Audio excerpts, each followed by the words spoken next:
Hi everyone, it's Amanda. It is Mike. And we are the Hides Do Disney.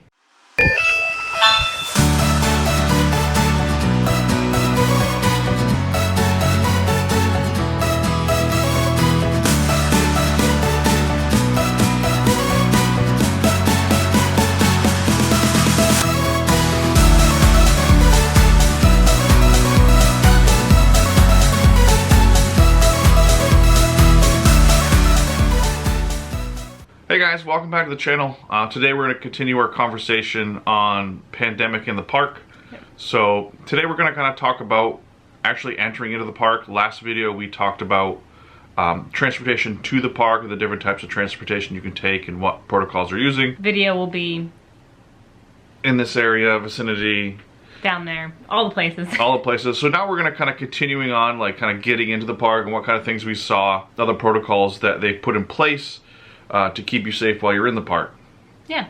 So the main thing, obviously, that everyone's generally aware of is having to wear a mask. Yeah, and I probably should have brought masks in. But I mean, everyone seems like they have a whole like underwear drawer full of masks now because, you know, masks are kind of like an accessory. Underwear. You gotta wear it now. It's like underwear for your mouth and your nose. We had to wear them the whole time we were there. Yep. You have to wear them on the transportation. You have to wear them all the way near the park.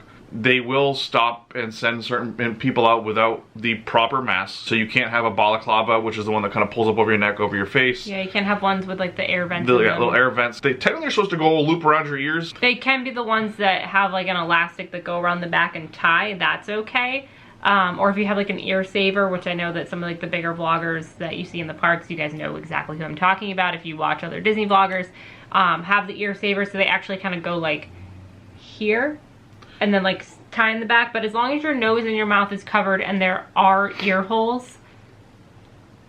Yeah. Like, I mean, as long as it's holding up over your nose, I guess that's okay. I feel like if it's pulling down this way, you have a higher chance of it coming down because it's already being pulled down below your ears, so not being held up by your ears. But you know, Disney's not going to stop you for that. It's just mainly the balaclavas and the ones with the ventilators in them, because the ventilator is an open hole, effectively. Yeah. When you breathe in, it pulls in, it opens up and puts in air. Then when you breathe out, it kind of does the same thing. I'm not really sure, but there's a higher susceptibility of this. I don't know. Yeah, just wear the right mask. Just wear a cloth one. Yeah, go to Disney's website if you have any questions, because they will actually outline what they consider an appropriate mask for you to wear. But pretty much if you have like one of the, just the blue like medical masks, I guess is what you could call them, or one directly from Disney, then you're fine. Like those are going to be okay. Yeah, they're not going to let any really thin ones, like pretty much if they can see your face, like if it's transparent and they can see your face, unless it's one that has like the plastic in front of your mouth, which I think those are really cool and I want to get one. I think those are great. But hopefully masks will dissipate in a while, you know, a year or so. So we have to worry about being constantly having to wear masks. So it's not really worth the purchase. But with the ones you have now, you should always wear a cloth mask while you're in there. And they're gonna stop you, and they will remove you from the park. They will ask you to leave if you're not wearing it properly or you're not wearing it at all. So the only places that you actually can take your mask off physically in the parks is going to be in those relaxation zones, or if you are stationary, aka standing or sitting in one place, eating or drinking. So that kind of changed since we've been there. We were able to walk around and eat. Yeah. We did stay stationary when we were eating, but there were definitely times where we would pull our mask down, take a sip of water, put our mask back on while we were just walking around the parks, because it would be 5 seconds of just taking a drink of water. You can't do that anymore, so don't do that. Besides those 2 times, your mask needs to be on at all times. Water rides, they need to be on. Pictures, they have to be on. Like, don't be that person that takes pictures and stuff in front of the castle without your mask on, because then you're just encouraging other people not to wear their masks, and then we're going to be right back to square one. So just don't do it. The Photopass photographers will not take your picture if you take your mask off. They are told and informed that they can't take your picture with you taking your mask off. They're not going to. Yeah. And they're also not going to use your camera as well. And you want someone to take it, you don't have Photopass, you know, take your own pictures. I guess Photopass is actually kind of a good thing to talk about as well. But we kind of definitely skipped past what we were going to talk about in what order. So it happens. It's just the organic nature of having a conversation. So the Photopass photographers are at the parks, you are going to be able to have them take your picture with their cameras, obviously, if you have the memory maker or if you are an annual pass holder. But they were, you know, for example, they were on Main Street, they were by the castle, they were off to the sides on either side, they were in the different places they normally are. Not as many. No, there wasn't as many. But there's also not as many people, so there was maybe... I think there's 2 on Main Street, there was 1 in the center hub, and then there was like 2 on either side of the castle taking pictures into the castle. Yeah, but I mean, that can always change. Again, look in your Disney Experience app and you can just scroll through and there's a page that says Photopass Photographers and it'll tell you approximately where they are, where they should be. So anyway, back to the front of the parks. Back to the front. We'll go back out of the park again. So mask, definitely wear your mask. They're not gonna let you in without wearing a mask. Make sure you have the right mask. Make sure you look at Disney's website so that you're informed on which mask you should be wearing. So getting off transportation, you're gonna walk up, you're going to go through a medical screening, and it's done by Advent Health. They're a third-party company doing it for Disney. They're very friendly, very nice. You kind of walk into a little tent. They have a couple different lanes and person scanning on a little pad. They're just standing like a knee saver pad or a foot saver pad, so they're standing on the concrete all day. And you walk up. If you have a hat on, they're gonna ask you to tilt your hat back. Yep. And they're gonna scan your forehead from 6 inches from your head. They're not gonna touch your head. They're gonna scan 6 inches away. And I think they don't actually take the temperature. I didn't really get to see it, but my understanding is that if it lights up green, it's good. If it lights up red, then they actually go and have you sit down, and then they take your temperature within a few minutes. We have a friend of ours who did it in Disneyland and did have to sit down because they did get flagged. Yeah, down in downtown Disney. But then she just sat for a couple of minutes. So I think they said 5 minutes. They came back and checked, and it came back positively.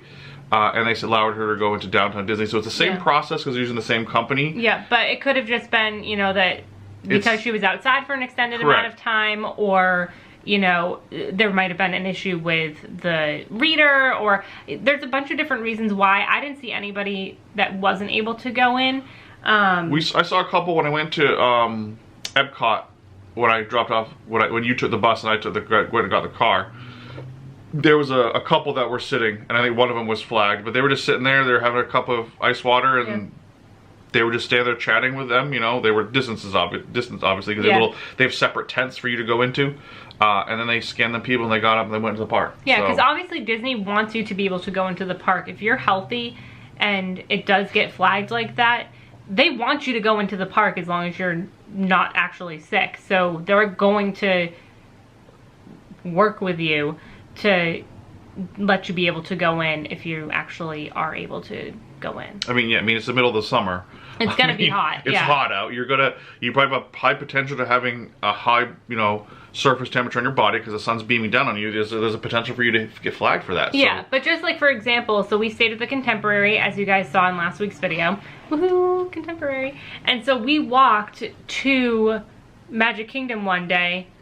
And so we walked from the hotel outside. You know, if you haven't been, I'll put a little picture of the map here so that you guys can see what I'm talking about. But, we had to walk through the parking lot, across the street, and then down a path for probably a 10-minute from gate to gate, basically.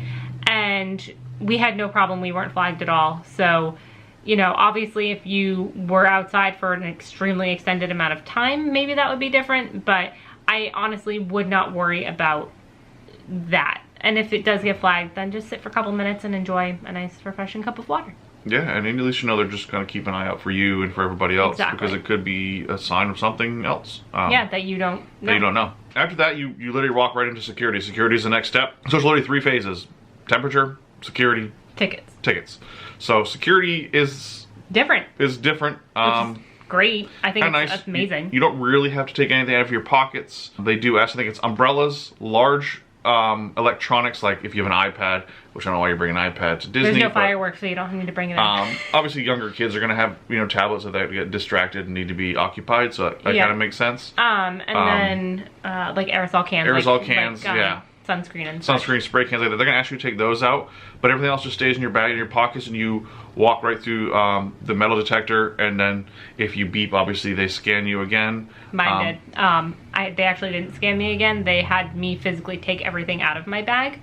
So they didn't touch my bag. I took everything out. Yeah, they won't touch any of your stuff. They're gonna hand you a tray to put stuff that you have to take out beforehand, and they're gonna send the tray and they're gonna slide it across for you. Then if your bag, you're literally gonna take everything out and touch it yourself. They're not gonna touch anything. They just want to look at it. Yeah. So the other time that I was stopped going to security is they stopped me, and literally I was walking away. We were probably what 10, 15 feet away, and the security was like, "Hey, can you pull that item out of your pocket for me?" And I'm thinking to myself, what? Well, first of all, we were recording when we went through, and so at first we were like, they're gonna make us stop and like delete our recording or something because we went through like their new security system. Not the case.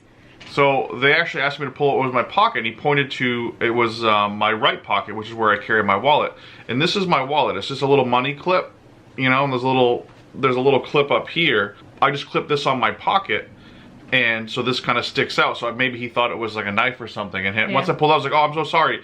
It's just it's my wallet." The next thing is just going through ticketing. Park. And to go to the ticketing booth. And yeah, so we bought our annual passes online before we physically got to the parks, which the last time we had bought tickets and upgraded them, so it was a little bit different. I had asked them, you know, do I need to go to guest services to make sure that we have like the physical card?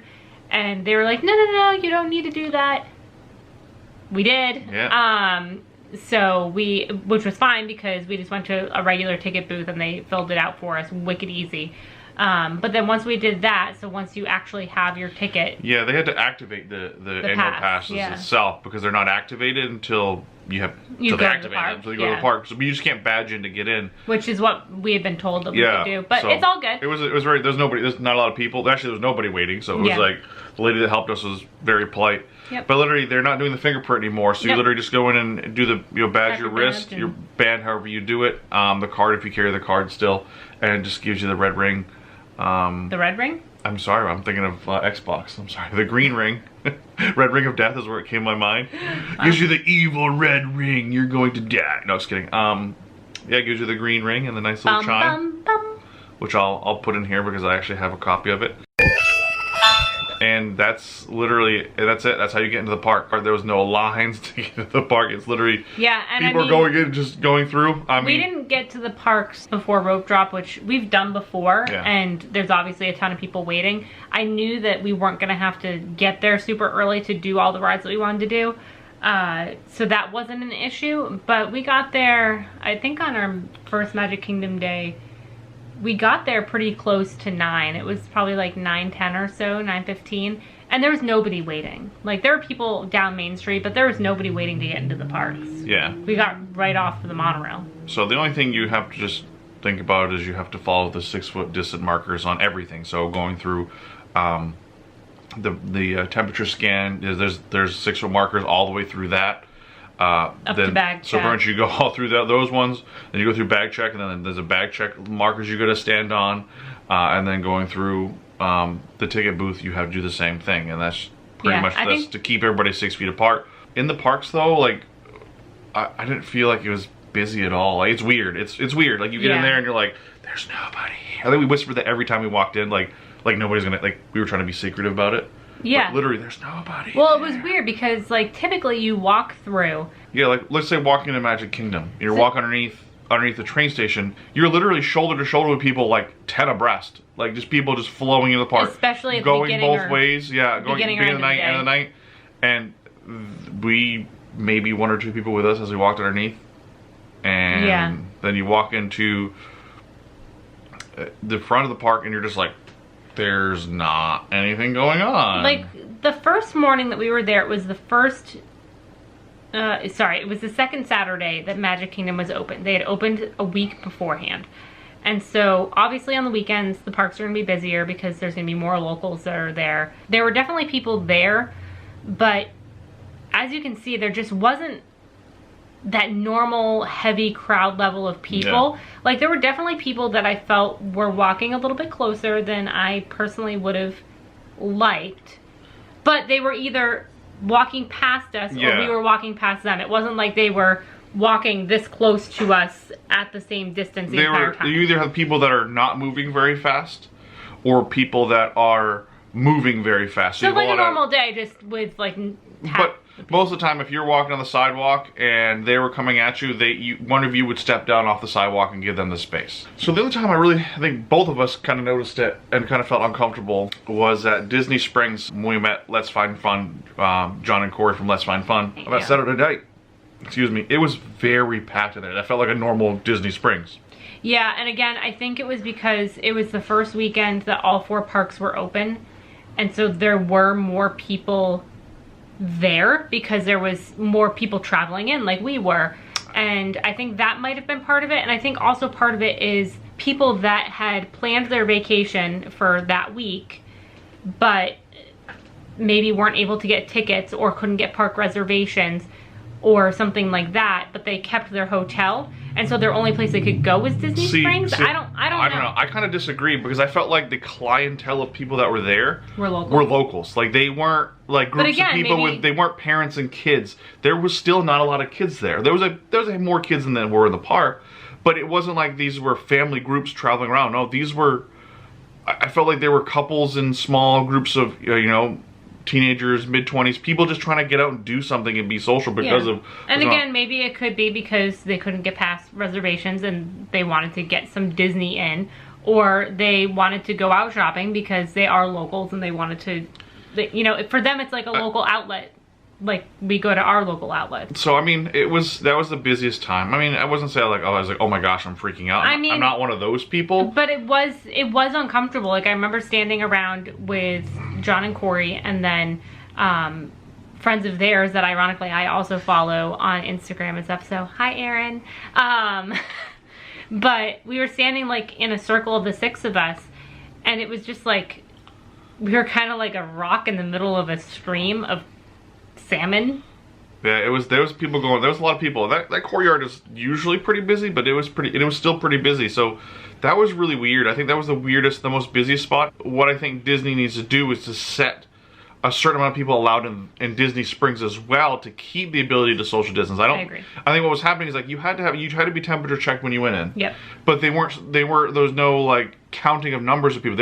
People were just pouring into it. Like when we walked in, we waited a pretty decently long line to get into Disney Springs. Yeah. Like we were going through the temperature checks, and I'm like, they need to limit the amount of people at Disney Springs as well. I know it's going to hurt some business and people are going to be upset, but if you want to make this go away or and stop this spread of this pandemic, then that's what they have to do, because that was way too many people. And it's like, yes, like the stores are limiting, let's say that like World of Disney is only letting 150 people in. I don't know what the number is. That's just a number. Like they are limiting that, and there are limited table reservations, but that doesn't stop people from still physically coming. You can literally go to Disney Springs and not go inside any store and still be there. Yeah.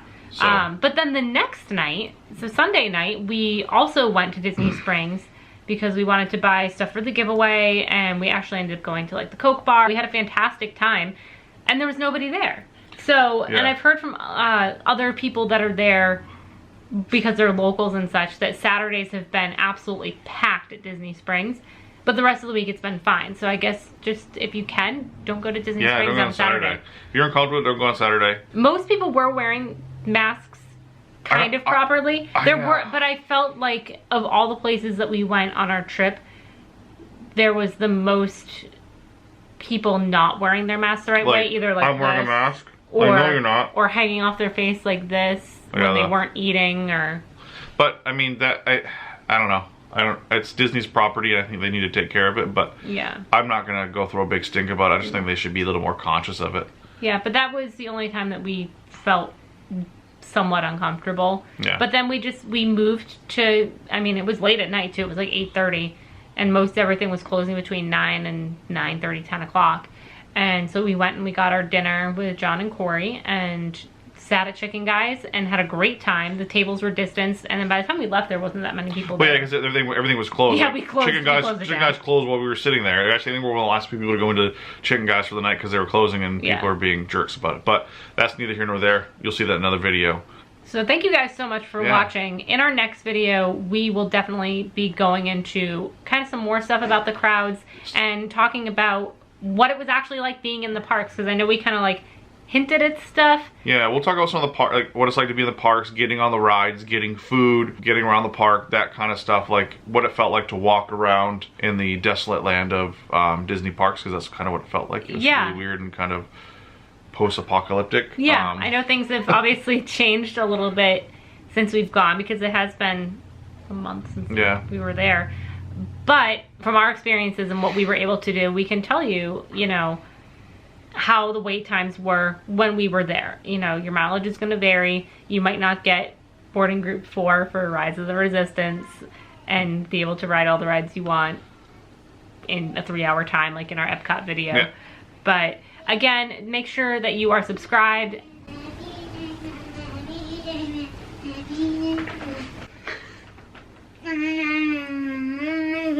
All right, we're gonna say goodbye. Can you say goodbye with us? Goodbye. All right.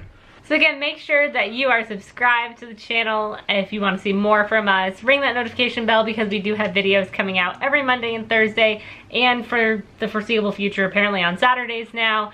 And you'll definitely want to make sure that you're watching for that next COVID video that we are going to put out. Hopefully either next week, and if it's not next week, it's because there's going to be a Magic Kingdom video. Yay. So again, thank you guys so much for watching, and we'll see you in the next one. Peace. Bye.